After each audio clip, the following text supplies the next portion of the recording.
first, because Vici in general, now their lineup is 100% push. For sure. Leshrak's first ability is called Split Earth. It's an area of effect stun. It's actually difficult to land because there's a very slow animation on it. But if you can't set it up with something like Rubik's Telekinesis, then you're good to go. Leshrak, second ability is named Diabolic Edict. It will deal a bunch of damage in the area around him to a random target.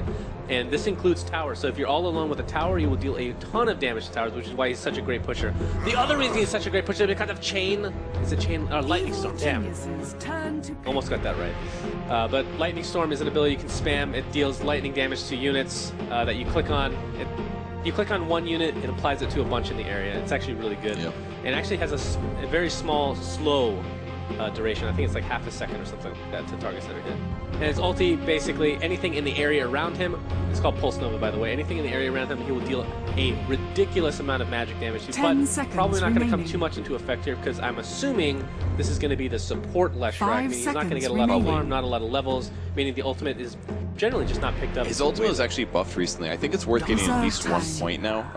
He's got a pretty big mana pool. This is actually Universe's signature hero here.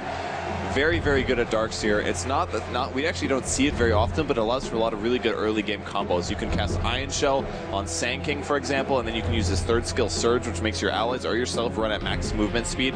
Makes you run very fast. You can cast it on your supports, and they can initiate with it and do a lot of damage. So those two together, there's a lot of good synergy coming out of EG's lineup. There's also a Wombo combo, which means they're going to do something AoE-ish into something 5 seconds Yeah, remaining. it's so obvious. Wombo combo, guys. It's a combo, basically.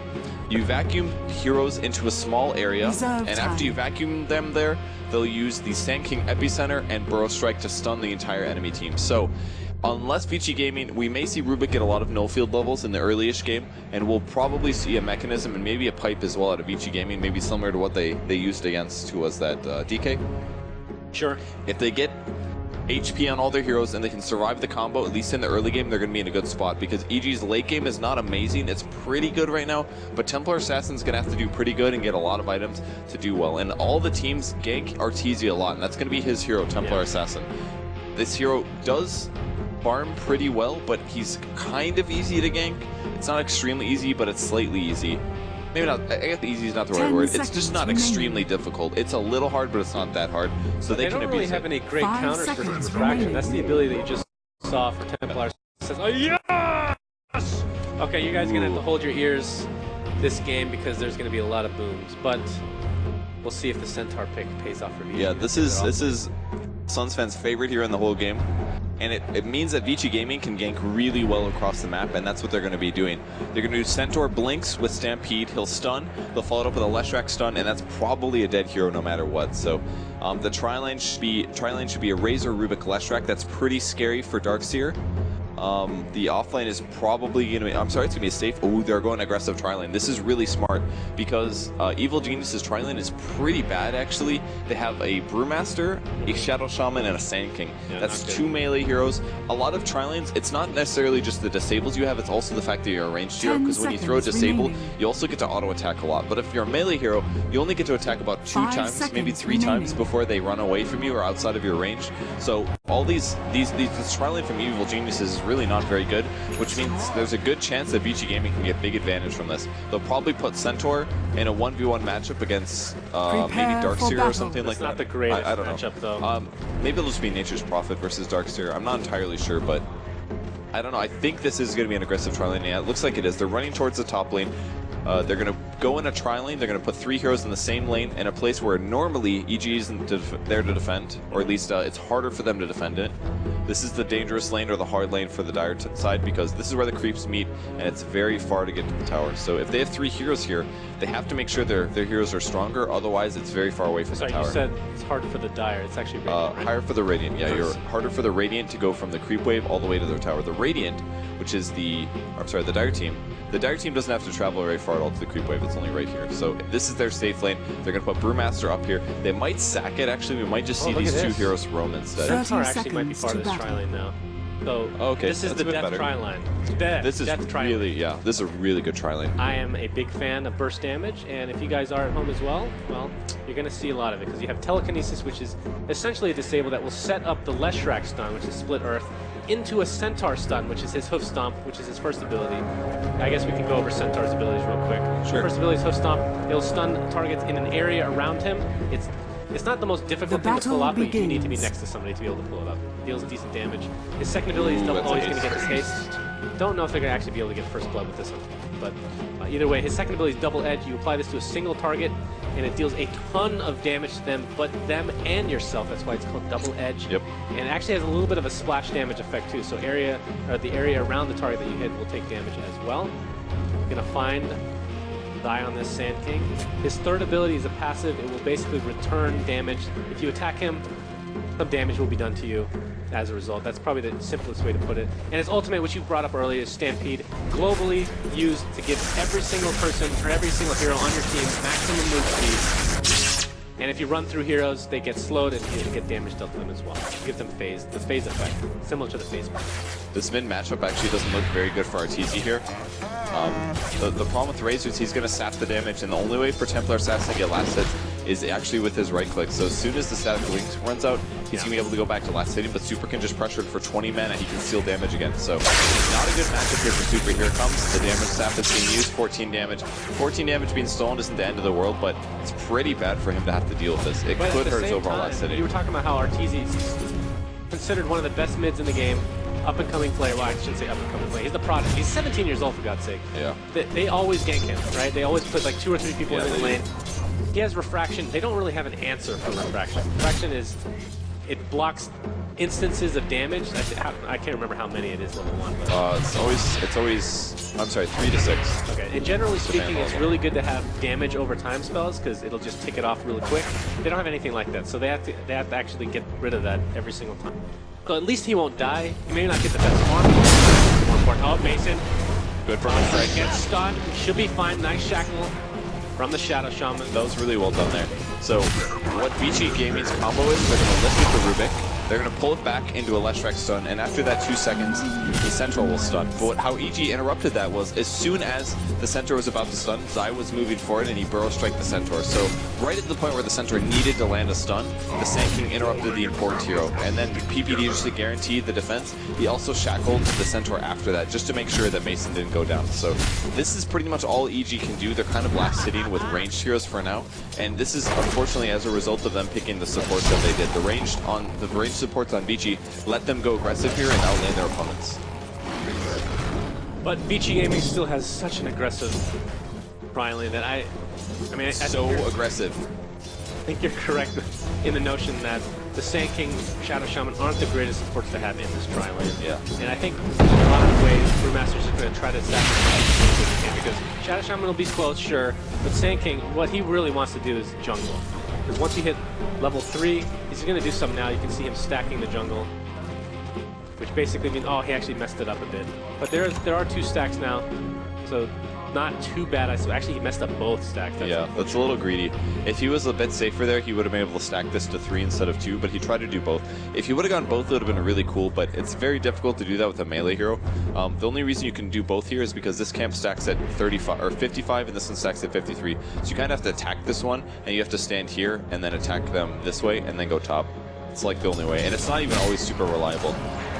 Oh, Universe logically gets shrouded next to the tower, taking a lot of damage. It looks like that will be first blood going the way of nature and profit. Is under attack. That's a lot of extra gold because this is first blood, giving you, I think, 200 plus extra gold overall. It's not very common that Universe gets first blooded like that. Usually he's the one that gets a kill, so catching him next to the tower is a really big advantage, and if the tower's hitting you, it's going to kill you really fast, even on a tanky hero like Darkseer. So he TPs back to the bot lane, he's going to purchase a Soaring Recipe. There's already a Phase Boots up on Nature's Prophet. This increases his last hitting power and his ability to do damage to Universe. Basically counter affects the fact of his consumption. We actually do see a TP. He's going to go for the region. This is actually really good for him to steal, because it's going to be regenerating his HP or his mana up. Oh, he gets interrupted. A little bit of a mistake, but it's still okay. So that prevents the Templar Assassin from getting that. He's going to have to Bottle Crow now, and he's not able to get that instant mana. Top lane, we had a little bit of destruction in the jungling for the poor Sand King, who's still, I believe, level 2. And like I said, he just wants to leech enough XP to get level 3 to be able to have 2 in Sandstorm, because that's the ability you use on those jungle creep. You just sit there, you do literally nothing but damage to the creep, thus getting a lot of gold. and experience as a result. Question is, does Vici Gaming actually want to dive here? Leshrac looking for the stun, but will instead pull the creeps. This will allow Vici Gaming to push a little bit easier.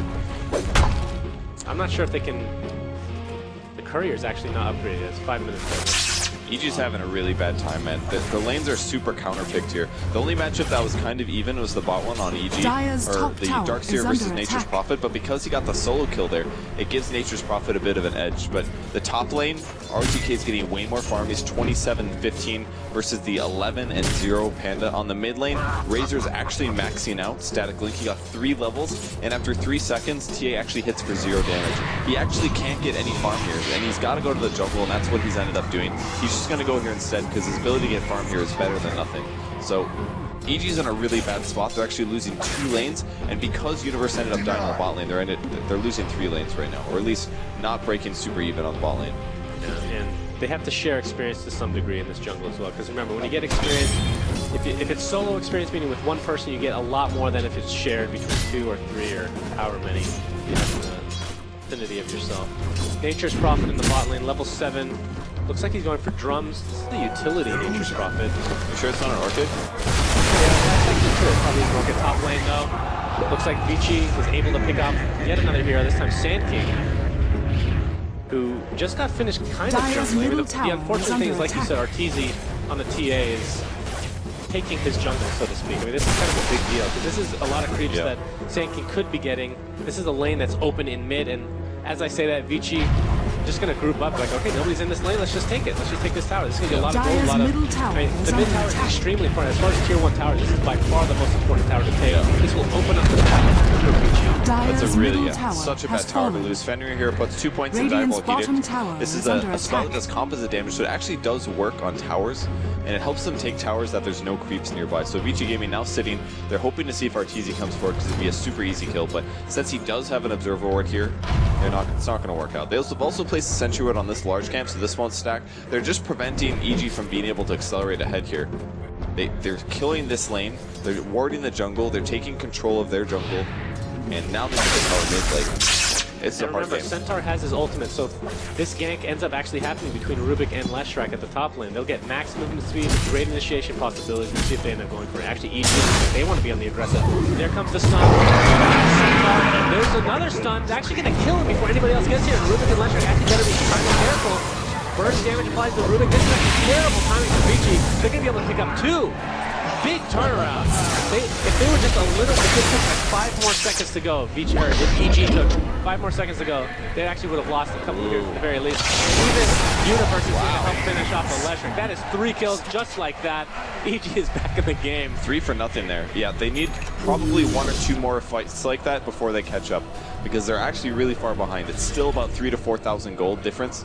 This will update in a moment, but look at the EXP difference there. They've jumped about 1k. That's massive. Actually, they jumped almost all the way to 0. We'll see if gold's updated as well. That was a big jump down. So they gained about 1,000 gold from those 3 little kills there. And they're still maybe going to lose the top tower because, yeah, it is going to be an Orchid on Nature's Prophet. He's been going this build so often. Like, it counters so many heroes that are picked right now. And in this case, it counters the Brewmaster. If you can silence Brewmaster and prevent him from ulting and then kill him during that silence, then you win the fight. They can't fight after that. And we have some teleportations at the tier 2 for EG. It's actually going to be pretty confusing because Vici, EG, or VG, as you can see in the top left. I'm going to try to say VG and then EG. You guys distinguish that? I hope so. Nope. Razor going to teleport to the bottom lane.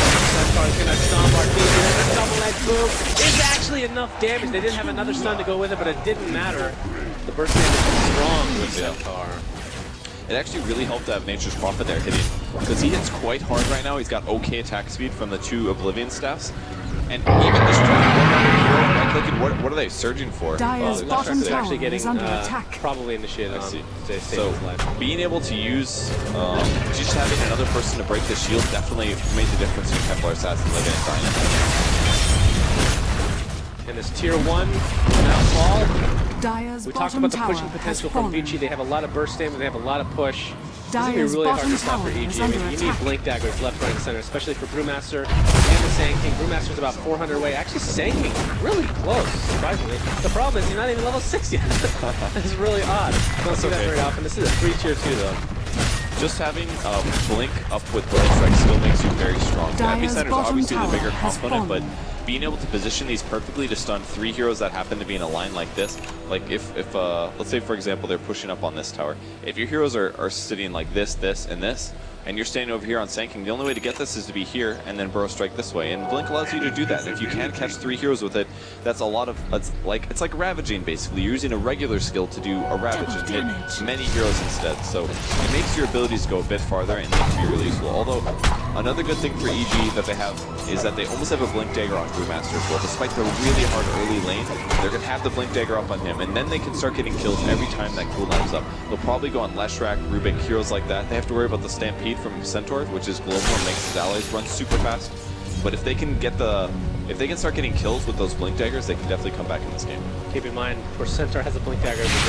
Dire's middle tower is under attack. I hope to God he's not going Vanguard, but that might be the case. We're seeing 2 Blink Daggers picked up from EG, just as you were talking about. I hope he's not going Vanguard.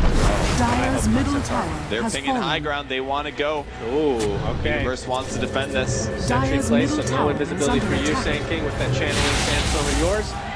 Tower being pressured already. Centaur, look how far up he is. He does not care about anything. He has the Blink Dagger available if he wants to initiate. The Diabolic Edict dealing a decent amount of damage in the Burrow Strike. Is under attack. The Vici back up. He's going to pop his Stampede. He's going to get stun thanks to the Brewmaster ult. Arteezy stuck. He does not have refraction. He's going to go invisible, at least for now. But of course, for his Essentials actually cannot really go invisibility. Really does, you know, there's a big epicenter coming out right now. This is something about pops his mechanism, which is going to heal himself and his team. The Centaur stomps Arteezy. TA goes down to the double edge. One dead. It took a while. EG did a pretty good job of defending, but now all of their ultimates are down. And Diabolic Edict, I'm assuming, is up yet again for Leshrac. And it Dire's is. structures are fortified. There's a fortification Dire's from middle EG. tower is under It's attack. only going to last a few seconds, but this looks to be Rax. If they get Rax at 12 minutes in the game here, they're Dire's almost. middle Oh, tower the Primal is Swing under gets attack. stolen by FY. Big mistake for Mason.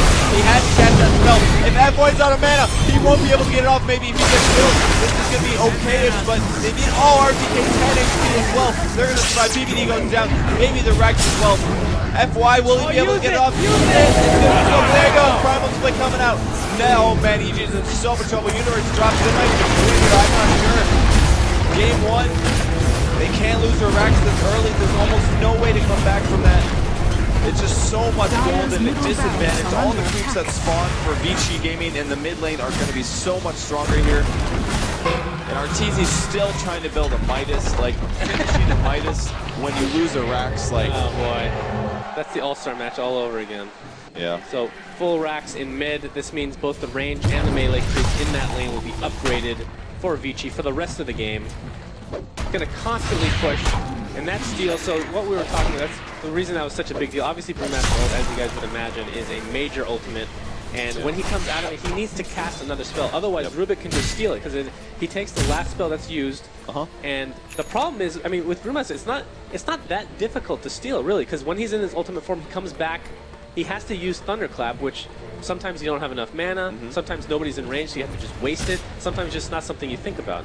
But either way, that was a big steal. He did go back to Fountain, though, so he definitely had mana. He retreated, okay. He went to Fountain, and he came back again, but he forgot about it. And this is a super tense situation, completely understandable. I don't think the stealing of that was going to make that much of a difference, to be honest, but Dire's top it looks tower cool. is under attack. At the very least. Tier 2 tower being assaulted now. Vici looking very strong. Yeah. And you're right, the Arteezy, I'm not sure how much chance they actually have, but if he gets a minus, they pretty much have no chance at this point. And he does finish it. There's no goal. Also, it's a good game. Now what Dire's else is he top supposed to tower spend the money has on, you know? fallen. Like a Treads or something isn't going to make the difference in him winning this fight. He's actually lifting it on the mid lane, throwing the center, but there's the Stampede, couple right clicks on Arteezy, still silent. There's the big nuke. He goes down, another kill. He just got his Midas. He didn't even get to use it yet. And that is another death on EG. Man, they just 15k gold advantage. That is. I don't know when they they have twice as much gold, man. I'm really impressed with Vici. The lane they put together, the death tri lane, if you will, meaning the burst damage. There's nothing you can do as EG because that line, those 3 heroes in Sand King, Brewmaster, and Shadow Shaman just cannot stand up to them. Plain and simple. Yeah. They really can't. It's just difficult. Vici Gaming would have to make a big mistake to die, basically. I thought Arteezy, the TA pick I thought was fine, because like I said, it's not super countered this game. It was countered by Razor, though. Like, it was just Radiant's true, bottom he tower couldn't- is he under couldn't attack. but he couldn't win dying, that right? matchup. Well, it doesn't matter because if they're going for a push strat and he gets his Midas at 15 minutes, you know, it's just too much. They're going high ground. Picked up by Dire's Centaur. top tower is Thinking about going in. Will Dire's he top blink in or is he barracks just are going to under wait? He's attack. probably just going to be patient. They don't Radiant's have to force bottom this. They're tower. doing damage to the Radiant's racks. bottom EG's going to tower inch has forward, fallen. looking like they want to go in. Bit of a clap to kill some creeps. Stampede's up in 16 seconds. Not sure if they're waiting for that or not, though. They definitely can, that's for sure. Arteezy And really, actually just they standing need a still. lot What's more going on with Arteezy? Look at this. He's not even attacking. Are they fighting or something? Like, what's going on? Not sure. Did you check his Twitter? Did he tweet something just now? You're not allowed to get phones into the booth, man. Can you alt tab and Take that away. Oh, that's true. You can just alt tab. I mean, I'm sure EG is really frustrated right now because they're losing this game extremely hard, and this is not what they were expecting. Like, they cracked it, He's gonna have. Oh, he gets out. He's gonna die right here. No surviving that one. I mean, EG's. They got stomped this game, honestly. It was, and a lot of it was the picks. It wasn't necessarily play. They got a couple good kills, but they couldn't win that tri-lane versus tri-lane unless Vici Gaming makes a lot of mistakes, which they didn't. And Arteezy couldn't win mid unless he got ganks, which they didn't. And Universe ended up dying as well, so they just kind of lost all three lanes, and that's got to be really frustrating to play against. He just stood there, and I think it was out of frustration. He should have been auto-attacking a creep or something. He didn't do it, so that's a double racks for Vici. Good game is called. There it is. They spent time talking about the game. They're like, what the hell is going on? What are we doing for next game? And they just spent the time to wait. Good game, Vici. They want to give up. They're going to play the next game. They take a loss from game one. Can they win 2 games? It's possible, but this Vici Gaming, this push line you're talking about, they haven't really been doing a whole lot of until recently. So I'm not sure if EG actually saw the last series. I mean, you never know where they're actually sitting before the match, but